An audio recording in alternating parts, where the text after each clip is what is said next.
Los Angeles International Airport was as busy as ever, with gate change announcements blaring everywhere and the sounds of crying babies, travelers scrolling through their phones, and tired people lugging suitcases.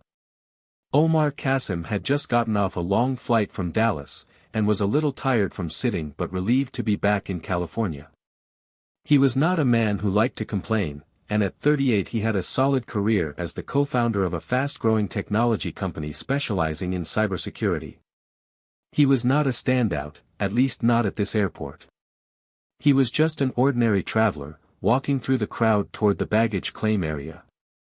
But suddenly his eyes met a police officer standing near the baggage claim area, staring at him as if he were observing a suspect. Officer Grant Kearney, a middle-aged man, had his eyes on Omar, making him feel uncomfortable. There was nothing special about Kearney except the way he looked, like he was waiting for Omar to make a mistake. Omar had seen this situation too many times and didn't care, continuing to check his phone and trying to ignore it. But as he continued walking towards the luggage carousel, Kearney's eyes never left him, making him feel more nervous. Not the guy standing next to him with the wrinkled suit, not the naughty teenager with the open backpack, and not the man in shorts. All he wanted was to get his luggage and leave. But as he got closer, Kearney started to move towards him. Omar's grip tightened, and he felt uneasy inside. Omar tightened his grip on his carry-on bag as the officer stopped a few feet away. He was too close for a casual interaction. "May I see your ID?" Kenny asked, his tone short and formal. Omar blinked, hesitating. "Excuse me," Kenny narrowed his eyes, "what do I need your ID for? You've been standing here for a while." Omar let out a short sigh, then burst into disbelieving laughter. Everyone around him sensed the strangeness.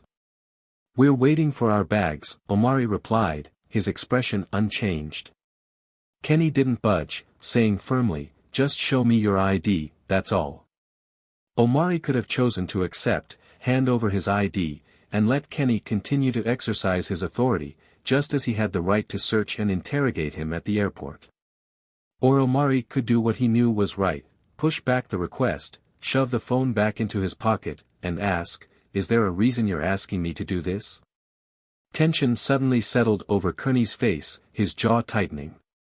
"You fit the description of the person we're looking for," he said, his voice hard. Omar crossed his arms, looking up. "What description?" There was a long silence before Kearney answered.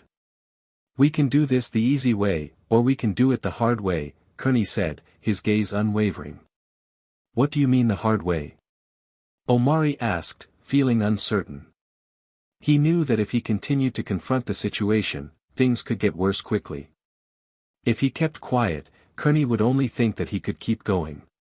Before Omar could make a final decision, however, a voice cut through the tension. "Excuse me, officer, is there a problem here?"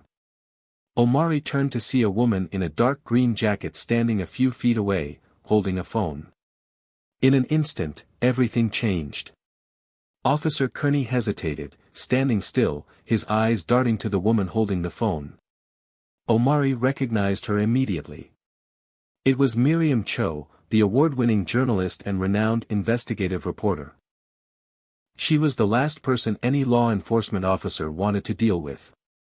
She didn't put down the phone. "I just want to make sure things are handled fairly here," she said, her voice calm but firm. Kearney let out a sharp breath, as if a particularly annoying fly had entered his space. He turned to Omar, his anger clear on his face. "Sir, I'll ask you one last time. Please show me your ID," Kearney ordered. Omar didn't budge, standing her ground and saying, "You still haven't explained to me why I'm being asked for my identification. And if I do fit a certain description, I'm sure you'll have no trouble figuring it out." The atmosphere in the baggage claim area suddenly changed. The noise of the conveyor belt, the rolling of suitcases, and distant conversations seemed to fade under the oppressive silence of the situation. The surrounding passengers began to notice. A middle-aged black man in a gray hoodie, a young woman with long hair and red headphones around her neck, and a white couple standing near the conveyor belt were all watching. The tension was palpable, and some people were pulling out their phones, watching furtively. Kearney could feel it, his fingers twitching near his radio, between backing off or escalating. His ego wouldn't let him back down. He moved toward Amari, grabbing his wrist. "Okay, turn around," he ordered. But Amari took a step back, her hand raised just slightly, not aggressively but clearly. "What are you trying to arrest me for?" he asked. Miriam's voice rang out again, strong and fearless. "Perhaps you should reconsider your actions. You have about 6 cameras recording everything right now."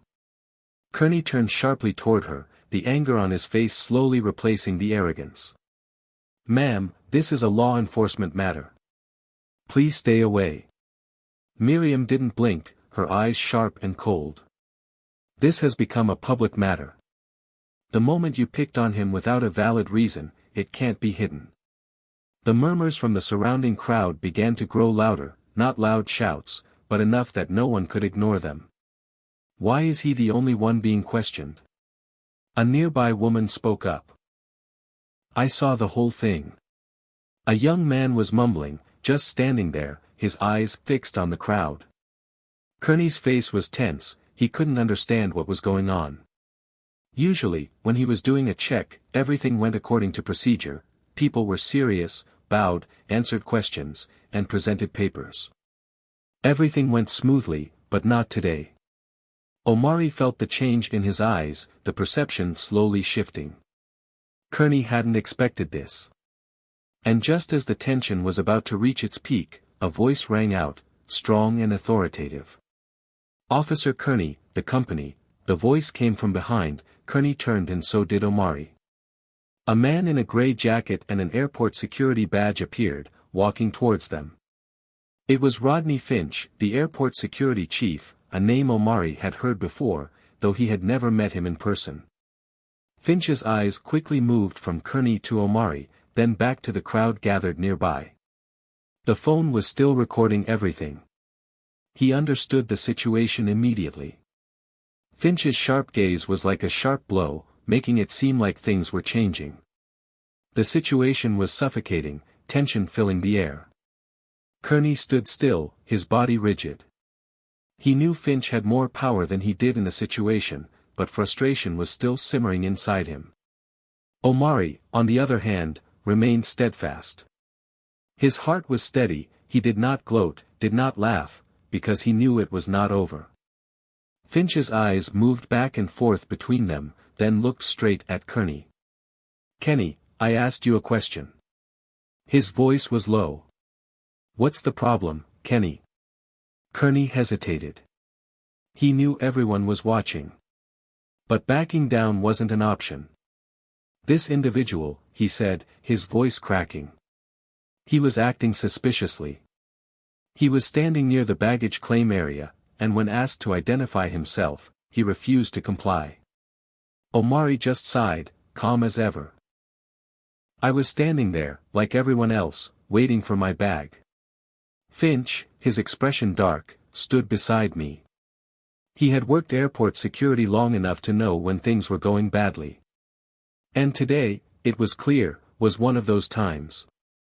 He turned to Omari and said coolly, "I apologize for the inconvenience.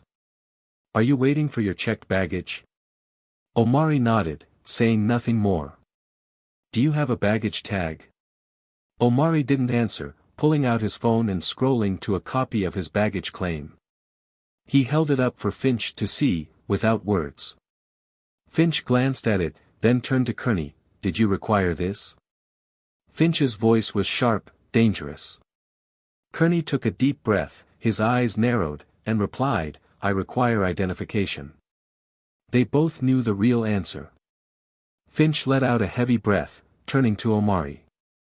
"You can get your own bag," Finch said, but his tone couldn't hide the tension. Omari could have ended it there, but something inside him wouldn't let him give up so easily.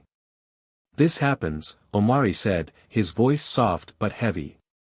"And the worst part is, people like him never think of it." A murmur rippled through the surrounding crowd. Finch nodded, but Omari knew he didn't understand the frustration. "No, you don't," Omari said, his gaze unwavering. "But you can try being quiet," Omari said, unblinking. Finch just stood there, looking into his eyes. Kearney felt the weight of the public's attention now. In this day and age, public opinion was more important than a badge. Finch took a deep breath, then said, choosing his words carefully, "I'll review the footage. Officer Kearney, we'll talk later." Omari doesn't feel like he's won. He doesn't need to gloat about what he did. He just wants to be respected like everyone else. The change had happened, and Kearney knew it. He stood as still as a block of stone, his face darkening slightly, whether from anger or simply recognition. Either way, he knew he had lost control of the situation, but it wasn't in his nature to give up. "You're making a mistake," Kearney whispered, his voice weak, barely loud enough for Finch to hear. But Finch didn't change his expression, only responding with an unreadable silence. "The only thing I saw," Finch continued, "was an officer using his power to harass another person who was just doing his job."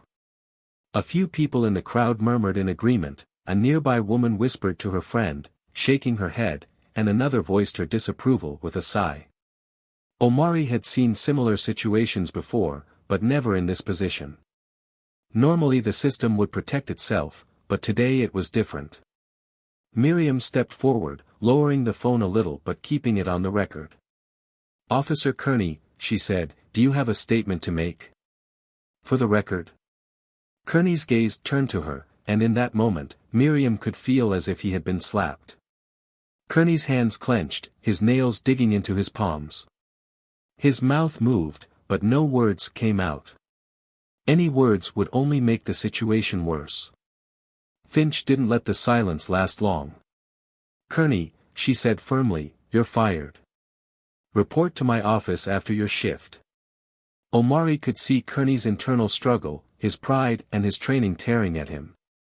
His instinct to maintain control fought the cold truth, he had nothing left. For a moment, Omari wondered if he would turn around, if he would maintain his arrogance to make things worse for himself. But in the end, Kearney didn't. He backed away slowly, and his eyes met Omari's, a flicker of resentment. Omari didn't react, his eyes weren't angry, not triumphant, just recognition. This moment would stay with Kearney longer than it would with anyone else. Without another word, Kearney turned and walked away. As soon as he left, the atmosphere seemed to change immediately. Everyone around them began to let out a sigh of relief as if they had been holding it in all this time. A man in a plaid shirt cleared his throat and chuckled while shrugging his shoulders, as if he had released something. A woman in a leather jacket stood there, shaking her head and muttering something into the air, looking tired and helpless. Immediately, like a gust of wind, the crowd began to disperse one by one, each finding their own way out. Omari, tired but not showing it, turned around, shaking off the tension that had been holding him for the past 10 minutes. Finally, his body gradually relaxed. Miriam stepped closer, her eyes worried. "Are you okay?" Omari just glanced at him and shrugged. "Yeah, fine." Miriam nodded, saying nothing more, but her eyes couldn't hide her concern. "You handled it well," she said, softly. Omari sighed. "I shouldn't have to deal with it at all." Miriam didn't reply, but her silence said it all. Finch, who was standing nearby, coughed softly, as if to get Omari's attention. "Mr. Qasim," he began, his voice serious, "I'm sorry if this is unsatisfactory. If you want to make a complaint, I'm here to help." Omari just shook her head. "That's not necessary." Finch looked at him, eyes slightly surprised. "That's not necessary." Omari smiled slightly, but his voice was firm. "This will be handled differently." Finch didn't ask any more questions. He didn't need to. Because it was all too obvious. The moment Omari stepped out of the airport door, the video was shared online. Miriam, as if she had been prepared, quickly took out her phone. Within minutes, the video was uploaded, edited, and spread across platforms. The headline, Racism in LA, Officer Harassing Innocent Man, was drawing the attention of thousands. Omari barely had time to catch his breath when his phone started buzzing. First a text from a business partner. "This is blowing up, man. Call me." Then a call from a reporter from a major news outlet demanding a statement. He sighed. He wasn't ready for this. He just wanted to go home. But now, this was beyond his control. Miriam walked beside him, staring at her phone. "It's already 50,000 views," she said, swiping her finger across the screen. "It'll be 100,000 in a few hours." Omari ran a hand over his face, exhausted. "I did nothing wrong, but this silence is making things tense. And that's why people are starting to get upset. She's not wrong, but the criticism is starting to come in thick and fast. This is why we need to be accountable in law enforcement. He's done this so many times, and he's gotten away with it. Kudos to the man for keeping his cool in this situation. I wouldn't fire him, even if it were easy." Omari sighed, feeling a sense of weariness. He wasn't the first to be in this situation. The difference this time was that people were seeing it firsthand. Kearney was about to lose everything. The police had issued a statement within the hour, calling the incident disturbing. And they had promised to do an internal review. But that wasn't enough to calm the anger. Reporters began digging into Kearney's past. The next morning, 2 previous complaints against him were discovered. Allegedly excessive, and all had been put aside until now. Now they came to light. Omari's phone rang off the hook. Some wanted interviews, others threatened lawsuits. Rights groups began issuing strong statements. And then the truth began to break. By midday, Kearney was suspended, pending the outcome of the investigation. Omari stared at the headlines, unable to feel anything but emptiness. He felt neither relief nor satisfaction. Because he knew what was coming next. The police union would fight for Kearney. Some news stations would try to spin the story. People online would argue about what Omari could have done differently. And Kearney would probably continue his career somewhere else. Things would go on as usual in some faraway town. Miriam sat across from Omari at the airport cafe, watching him carefully. "Are you okay?" Omari tapped his phone on the table, his eyes never leaving the screen. "This changes everything," he said, not knowing who he was talking to. Miriam raised an eyebrow, but said nothing. Omari looked at her, then let out a soft breath. "Because now I have to decide how to move forward. The power wasn't just in the video. It was in the decisions you made. And this time, he wasn't going to let it go easily." Omari sat silently in the car, phone in hand, staring at the screen. The news spread faster than he'd anticipated. His name was everywhere now. So was his face, though it really had little to do with him. He scrolled through the messages filling his inbox, some from old college friends, others from strangers thanking him, sharing their own stories. "This happened to me last year at an airport in Phoenix," one said. "I filed a complaint, but nothing came of it. My brother went through the same thing," another said. "Only he wasn't so lucky, they arrested him for resisting." "Thanks for standing your ground," another added. "We see this all too often." Omari sighed, feeling the weight of it all. He had options. He could have given interviews, gone on a podcast, maybe even taken legal action, but would that change anything? He glanced out the window, watching the steady flow of traffic on Century Avenue, the rhythm of a city that never stopped. Miriam's voice echoed in his mind. "You handled it well," she'd said. But had he? Or had he simply survived? His fingers flew over the keyboard, before typing, "I don't want to fight today.